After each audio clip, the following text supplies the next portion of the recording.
সবার কাছে হাত জোর করে বলছি, এই ভিডিওটা যেন আমার শেষ ভিডিও হয়, বেশি বেশি করে শেয়ার করে দিবেন। সুপ্রিয় দর্শক, আসসালামু আলাইকুম। জীবন গল্পে আপনাদের স্বাগতম। ক্যামেরার সামনে ছোট্ট একটি ফুটফুটে সুন্দর বোন রয়েছে। আজ আমরা তার জীবন গল্প তুলে ধরবো। আসসালামু আলাইকুম, ওয়ালাইকুম আসসালাম। কেমন আছেন? এই তো আলহামদুলিল্লাহ। এটাই যেন আপনার শেষ ভিডিও হয়। আপনি হাত জোর করে বলেছেন, কারণটা কি? কারণ অনেক ভিডিও করছি ভাইয়া, কিন্তু মনের মতো মানুষ এখনো পেলাম না। ভিডিও অনেক করেছেন, মনের মতো মানুষ পান নাই? কি বলেন, সবাই কি আশা দেয় নাকি শুধু? হ্যাঁ, আশা দিয়ে রাখি। আপনার নাম কি? আমার নাম নীলা আক্তার, গ্রামের বাড়ি কোথায়? রংপুর পীরগঞ্জ। রংপুর পীরগঞ্জ। পরিবারে কে কে আছে? আমার মা আর ছোট বোন আছে। মা আর ছোট বোন আছে। আপনার পরিবারটা চলে কিভাবে? এই তো আমার মাধ্যমে চলে, আর 3-4 টিউশনি করে কোনো রকম চালাই করে। আপনার পড়াশোনা কতটুকু? ইন্টার পর্যন্ত। ইন্টার পর্যন্ত। ইন্টার পর্যন্ত পড়াশোনা করেছেন। হ্যাঁ। আপনার বর্তমান বয়স কত নীলা? আমার বর্তমান বয়স 23 বছর। 23 বছর। আচ্ছা, আপনার ফ্যামিলিতে কোনো পুরুষ মানুষ নাই চালানোর মতো? না না। তাহলে খুব কষ্ট হয় না চলতে?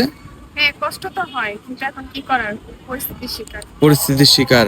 আপনি নামাজ পড়তে পারেন? জি আলহামদুলিল্লাহ। কোরআন শরীফ পড়তে পারেন? আলহামদুলিল্লাহ। আলহামদুলিল্লাহ। আপনি কেমন পুরুষ চান যাকে আপনি জীবন সঙ্গী বানাবেন? মন দিক দিয়ে ভালো হবে, আমার দায়িত্ব নিবে, আমাকে ভালোভাবে রাখবে, সেরকম চাই। ও আচ্ছা আচ্ছা, এমন একটা পুরুষ চান যে আপনার দায়িত্ব নেবে, যাকে আপনি মনের দিক দিয়ে ভালো মতো পান, তাই তো? বয়স নিয়ে কোনো সমস্যা আছে? না না, বয়স নিয়ে আর সমস্যা নেই। কেমন বয়স হলে আপনি পছন্দ করবেন? বয়স যেমনই হোক না কেন, সে আমার যদি ডাল ভাত খেয়ে ভালো মতো রাখতে পারে সুখী শান্তিতে, তাহলে বয়স কোনো ফ্যাক্ট করে না। যদি কোনো প্রবাসী ভাই আপনাকে বিয়ে করতে চায়, আলহামদুলিল্লাহ। সে যদি আপনাকে বাইরে নিয়ে যেতে চায়, তাহলে তো আলহামদুলিল্লাহ আরো ভালো। যদি কোনো ভাই তার বয়স 70 কি 80 বছর, সে আপনাকে বিয়ে করে বাইরে নিয়ে যেতে চায়, বিয়ে করবেন? হ্যাঁ অবশ্যই, কেন? তার যদি অতীতে কোনো বউ থাকে, তাও কোনো সমস্যা নেই। তার যদি অতীতে কোনো বাচ্চা থাকে, যে বাচ্চার দায়িত্ব আপনার কাঁধে ফেলায়, আপনি কি নিবেন? হ্যাঁ আলহামদুলিল্লাহ। তার যদি কোনো বউ থাকে, সে বউ অসুস্থ, তার সেবার জন্য আপনাকে বিয়ে করতে চায়, সেক্ষেত্রে কি করবেন? তারপরও সমস্যা নাই, আমি রাজি আছি। ভেবে বলতেছেন না এখন? মানে আমরা আমাদের সামনে বলতেছেন। না না, আমি ভেবেচিন্তে। পরে সতীনের ছেলেকে কি সতীনের ছেলের মতো দেখবেন না নিজের মতো? ছেলের মতো অবশ্যই দেখবো। আর সতীন সতীন মারামারি করবেন না তো? না না না, একদম না। আচ্ছা, আপনার সাথে যোগাযোগ করবে কিভাবে? এই যে আপনাদের মাধ্যমে ভাই, আমার পার্সোনাল কোনো ফোন নাই। আমাদের মাধ্যমে যোগাযোগ করলে আপনাদের পাবে? হ্যাঁ অবশ্যই পাবেন। আচ্ছা, এর আগে আমি অনেক কথা শুনলাম আপনি নাকি টাকা পয়সা মেরে খাইছেন মানুষের। না না, এগুলো ভুয়া কথা। আমার হয়তোবা আমার ভিডিও দিয়ে অনেকে হয়তোবা অন্যভাবে টাকা করে খাচ্ছে, কিন্তু এটা আসলে সঠিক না।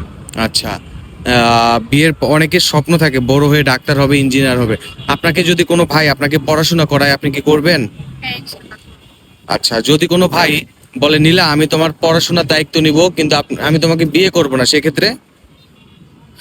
সেক্ষেত্রে কি বলবো আর, যদি পড়াশোনার দায়িত্ব নিতে চাই তাহলে আলহামদুলিল্লাহ, কিন্তু মানে আমার জীবনের কেন। আচ্ছা, আপনি কি সহযোগিতা চান না একটা জীবন সঙ্গী চান? জীবন সঙ্গী চাই অবশ্যই, যেটা আমার সারা জীবনের জন্য পাশে থাকবে।